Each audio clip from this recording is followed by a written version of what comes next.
नमस्कार दोस्तों, आज की कहानी है काय क्यों श्रेया ने श्रवण को छोड़ राजीव से विवाह कर लिया। श्रेया के आगे खड़ी महिला जैसे ही अपना बोर्डिंग पास लेकर मुड़ी, श्रेया चौंक पड़ी और बोली, अरे तन्वी, तू भी दिल्ली जा रही है? मैं अभी बोर्डिंग पास लेकर आती हूँ। उनकी बातें सुनकर काउंटर पर खड़ी लड़की मुस्कुराई। आप दोनों को साथ की सीटें दे दी हैं। Have a nice time.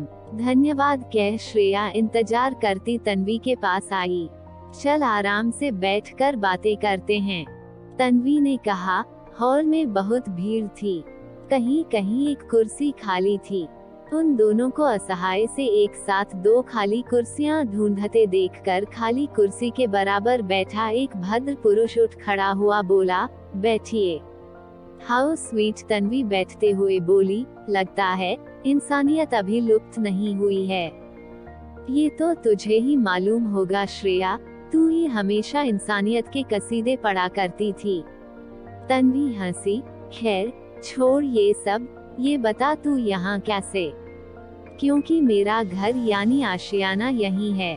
Delhi तो एक शादी में जा रही हूँ।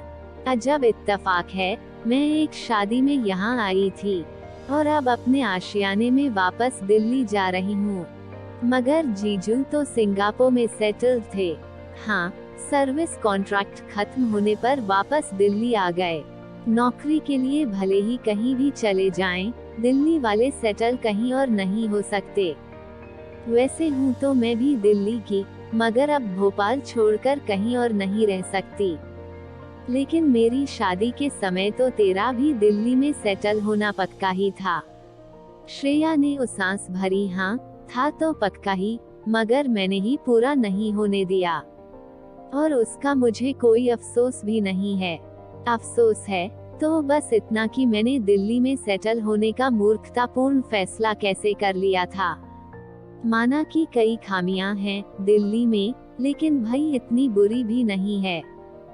हमारी दिल्ली की वहाँ रहने की सोचने तक को बेवकूफी माना जाए, तन्वी आहत स्वर में बोली। मुझे दिल्ली से कोई शिकायत नहीं है तन्वी, श्रेया खिसिया कर बोली। दिल्ली तो मेरी भी उतनी ही है जितनी तेरी मेरा मायका है, अतः अक्सर जाती रहती हूँ वहाँ। अफसोस है तो अपनी उस पसंद पर जिसके साथ दिल्ली में बसने जा रही थी। तन्वी ने चौंक कर उसकी ओर देखा, फिर कुछ हिचकते हुए बोली, तू कहीं श्रवण की बात तो नहीं कर रही? श्रेया ने उसकी ओर उदास नजरों से देखा, फिर पूछा, तुझे याद है उसका नाम? नाम ही नहीं, उससे जुड़े सब अफसाने भी जो तू सुनाया करती थी। उनसे तो ये पक्का था कि Shravan was a gentleman, a thorough gentleman to be exact. फिर उसने ऐसा क्या कर दिया कि तुझे उससे प्यार करने का अफसोस हो रहा है? वैसे जितना मैं श्रवण को जानती हूँ, उससे मुझे यकीन है कि श्रवण ने कोई गलत काम नहीं किया होगा, जैसे किसी और से प्यार या तेरे से जोर जबरदस्ती। श्रेया ने मुंह बिचकाया। अरे नहीं, ऐसा सोचने की तो उसमें हिम्मत ही नहीं थी। तो फिर क्या दहेज की मांग करी थी उसने? वहाँ तक तो बात ही नहीं पहुँची। उससे पहले ही उसका असली चेहरा दिख गया और मैंने उससे किनारा कर लिया। श्रेया ने फिर गहरी सांस खींची। कुछ और उल्टी सीधी अटकल लगाने से पहले पूरी बात सुनना चाहेगी। जरूर, बशर्ते कोई ऐसी व्यक्तिगत बात न हो जिसे बताने में तुझे कोई संकोच हो। संकोच वाली तो खैर कोई बात ही नहीं है।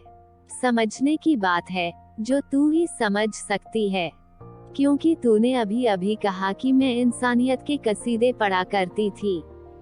इसी बीच फ्लाइट के आधा घंटा लेट होने की घोषणा हुई।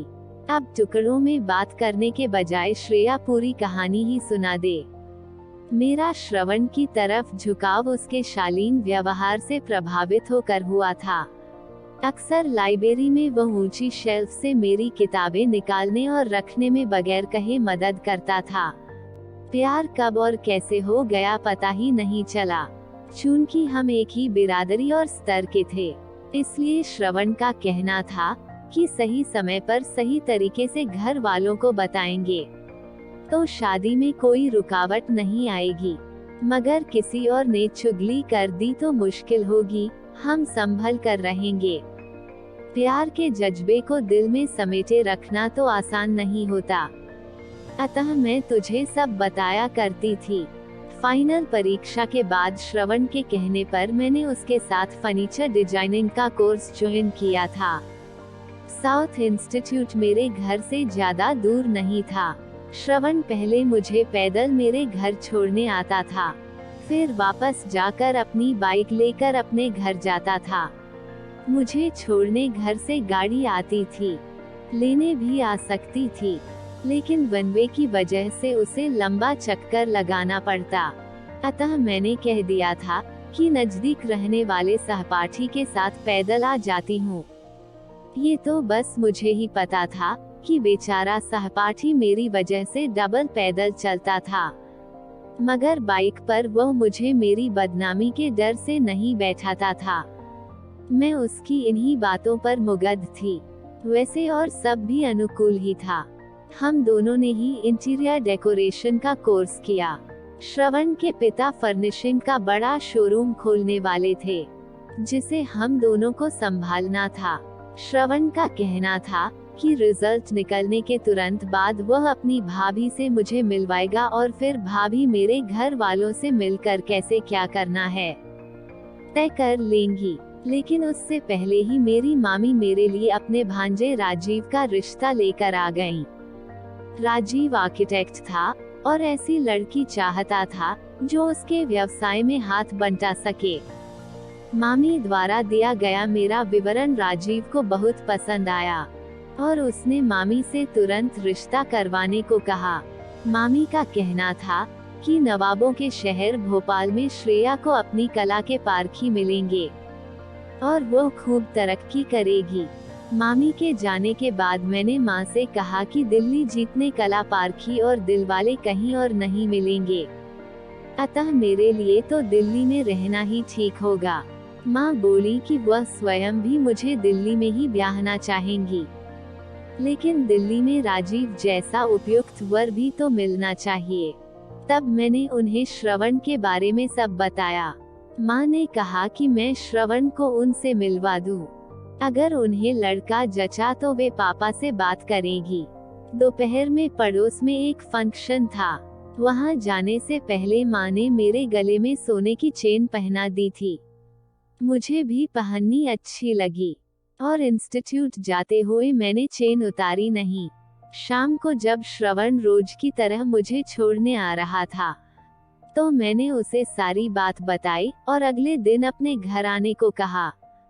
कल क्यों, अभी क्यों नहीं? अगर तुम्हारी मम्मी कहेंगी तो तुम्हारे पापा से मिलने के लिए भी रुक जाऊंगा, श्रवण ने उतावली से कहा। तुम्हारी बाइक तो डिजाइनिंग इंस्टीट्यूट में खड़ी है, खड़ी रहने दो, तुम्हारे घर वालों से मिलने के बाद जाकर उठा लूंगा।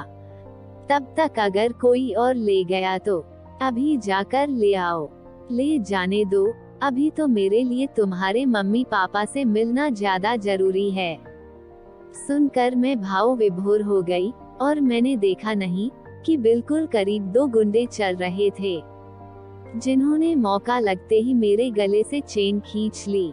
इस छीना झपटी में मैं चिल्लाई और नीचे गिर गई, लेकिन मेरे साथ चलते श्रवण ने मुझे बचाने की कोई कोशिश नहीं करी। मेरा चिल्लाना सुनकर जब लोग इकट्ठे हुए और किसी ने मुझे सहारा देकर उठाया, तब भी वह मूकदर्शक बना देखता रहा। और जब लोगों ने पूछा कि क्या मैं अकेली हूँ, तो मैंने बड़ी आस से श्रवण की ओर देखा, लेकिन उसके चेहरे पर पहचान का कोई भाव नहीं था। एक प्रो दंपति के कहने पर कि चलो हम तुम्हें तुम्हारे घर पहुंचा दें, श्रवण तुरंत वहां से चलता बना। अब तू ही बता, एक कायर को इंसानियत का हीरो समझकर उसकी इंसानियत के कसीदे पढ़ने के लिए मैं भला खुद को कैसे माफ कर सकती हूँ? राजीव के साथ मैं बहुत खुश हूँ, पूर्णतया संतुष्ट, पर जब तब खासकर जब राजीव मेरी दूरदर्शिता और बुद्धिमत्ता की तारीफ करते हैं, तो मुझे बहुत ग्लानि होती है और यह मूर्खता मुझे बुरी तरह कचोटती है। इस हादसे के बाद श्रवण ने तुझसे संपर्क नहीं किया। कैसे करता, क्योंकि अगले दिन से मैंने डिजाइनिंग इंस्टीट्यूट जाना ही छोड़ दिया। उस जमाने में मोबाइल तो थे नहीं, और घर का नंबर उसने कभी लिया ही नहीं था। माँ के पूछने पर कि मैं अपनी पसंद के लड़के से उन्हें कब मिलवाऊंगी, मैंने कहा कि मैं तो मजाक कर रही थी। माँ ने आश्वस्त होकर पापा को राजीव से रिश्ता पक्का करने को कह दिया। राजीव के घर वालों को शादी की बहुत जल्दी थी, अतः रिजल्ट आने से पहले ही हमारी शादी भी हो गई। आज तुझसे बात करके दिल से एक बोझ सा हट गया। तन्वी, लगता है अब आगे की जिंदगी इत्मीनान से जी सकूंगी, वरना सब कुछ होते हुए भी अपनी मूर्खता की फांस हमेशा कचोटती रहती थी। तभी यात्रियों को सुरक्षा जांच के लिए बुला लिया गया।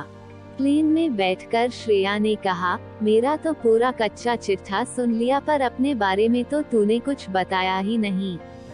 दिल्ली से एक अखबार निकलता है, दैनिक सुप्रभात। दैनिक सुप्रभात तो दशकों से हमारे घर में आता है। श्रेया बीच में ही बोली, अभी भी दिल्ली जाने पर बड़े शौक से पढ़ती हूँ, खासकर हस्तियाँ वाला पन्ना। अच्छा, सुप्रभात मेरे दादा ससुर ने आरंभ किया था, अब मैं अपने पति के साथ उसे चलाती हूँ। हस्तियाँ स्तंभ मेरा ही विभाग है। हस्तियों की तस्वीर क्यों नहीं छापते आप लोग?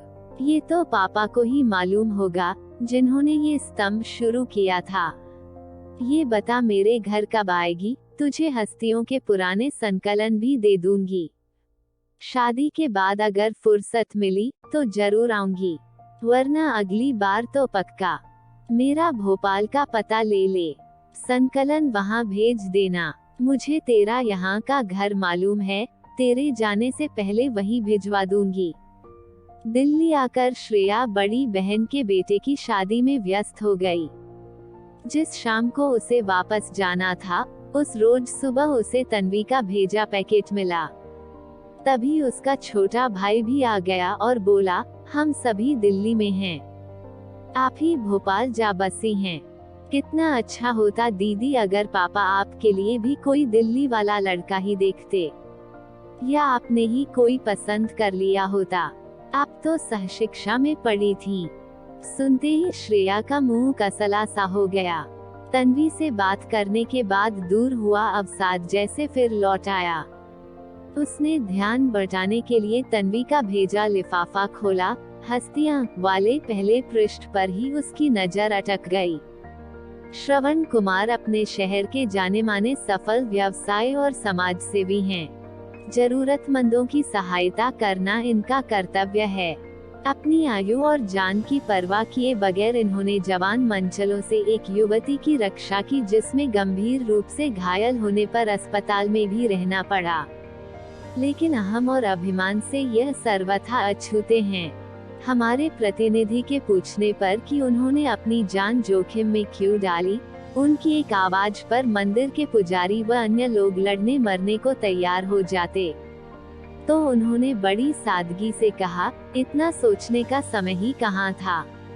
और सच बताऊं तो ये करने के बाद मुझे बहुत शांति मिली है। कई दशक पहले एक ऐसा हादसा मेरी मित्र और सहपाठिन के साथ हुआ था। चाहते हुए भी मैं उसकी मदद नहीं कर सका था। एक अनजान मूकदर्शक की तरह सब देखता रहा था। मैं नहीं चाहता था कि किसी को पता चले कि वो मेरे साथ थी और उसका नाम मेरे से जुड़े और बेकार में उसकी बदनामी हो। मुझे चुपचाप वहां से खिसकते देखकर उसने जिस तरह से होंठ सिकुड़े थे, मैं समझ गया था कि वह कह रही थी काया। तब मैं खुद की नजरों में ही गिर गया और सोचने लगा कि क्या मैं उसे बदनामी से बचाने के लिए चुप रहा, या सच में ही मैं काया हूँ। जाहिर है उसके बाद उसने मुझसे कभी संपर्क नहीं किया। मैं ये जानता हूँ कि वह जीवन में बहुत सुखी और सफल है। सफल और संपन्न तो मैं भी हूँ, बस अपनी कायरता के बारे में सोचकर ही दुखी रहता था। पर आज इस अनजान युवती को बचाने के बाद लग रहा है कि मैं कायर नहीं हूँ। श्रेया और नहीं पढ़ सकी। एक अजीब सी संतुष्टि की अनुभूति में वह ये भी भूल गई कि उसे सुकून देने को ही तन्वी ने हस्तियां कालम के संकलन भेजे थे। और एक मनगढ़ंत कहानी छापना तन्वी के लिए मुश्किल नहीं था। दोस्तों, आशा करती हूँ कि आपको कहानी पसंद आई होगी और काफी कुछ सीखने और समझने के लिए मिला होगा। अगर वीडियो पसंद आया है तो वीडियो को लाइक करें, अपने दोस्तों को शेयर करें और ऐसी ही वीडियो देखने के लिए चैनल को सब्सक्राइब जरूर करें और बेल आइकॉन को प्रेस करें ताकि आपको हर वीडियो का नोटिफिकेशन मिलता रहे। धन्यवाद।